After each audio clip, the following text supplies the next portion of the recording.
सुनो, हाँ।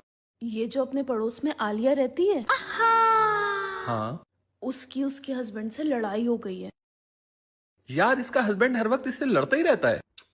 तो उसके हस्बैंड की कॉल मेरे पास आई थी। क्या कह रहा था तुमसे? कह रहा था, भाभी जी मुझे तो लव लेटर लिखना नहीं आता है, तो क्या आप मेरी तरफ से मेरी बीवी को एक लव लेटर लिख देंगी, जिससे उसका गुस्सा ठंडा हो जाए और वो मान जाए।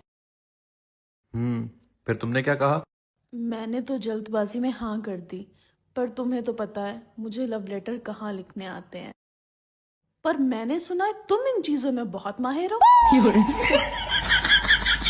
तो क्या तुम आलिया को एक लव लेटर लिख दोगे?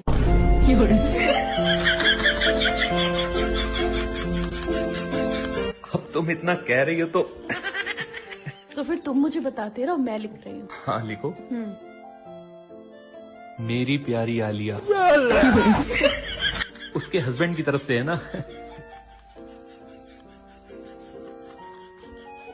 तुमसे ज्यादा हसीन आज तक मैंने किसी को नहीं देखा।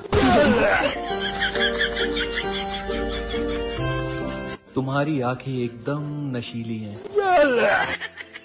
और जब तुम नहा के छत पर अपने बाल सुखाने आती हो और अपने बाल तौलिया से झटकती हो तो वक्त मानो थम सा जाता है। वो लड़कियों को इम्प्रेस करने के लिए बोलना पड़ता है। लिखो लिखो। मुझे मालूम है कि तुम्हारी नई वाली चप्पल तुम्हारे पैरों को काट रही है, इसलिए मैं तुम्हें नई चप्पल ला कर दूंगा। एक मिनट, लेकिन तुम्हें कैसे पता कि उसकी नई वाली चप्पल उसके पैरों को काट रही है? वो मैंने कल उसे घर से निकलते हुए देखा था, तो बेचारी लंगड़ा के चल रही थी, तो मैं समझ गया उसकी चप्पल उसे काट रही है। और उससे पड़ोसी का खर्चा भी हो जाएगा।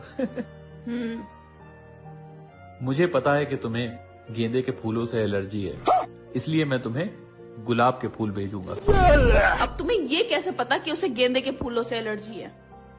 वो परसों अपने साथ एक फंक्शन में गई थी ना, तो वहां गेंदे के फूलों की सजावट थी, तो जैसे ही वो फूलों के पास गई तो उसे छींके आने लगी, तो मैं समझ गया उसे एलर्जी है उससे। ठीक 3 बजे मैं अपने पड़ोसी के हाथ गुलाब के फूलों का गुलदस्ता भेजूंगा तुम्हारे लिए। तुम क्यों उसके लिए गुलाब के फूलों का गुलदस्ता लेकर जाओगे? अरे, उन दोनों में लड़ाई हो रखी है ना, तो मैं उसके हस्बैंड की तरफ से गुलाब के फूलों का गुलदस्ता लेके जाऊंगा ताकि उसका गुस्सा ठंडा हो जाए। एक बात कान खोल कर सुन लो, कहीं तुम उसका गुस्सा ठंडा करते करते मेरा ना बढ़ा देना। नहीं नहीं नहीं, भरोसा रखो मुझ पर।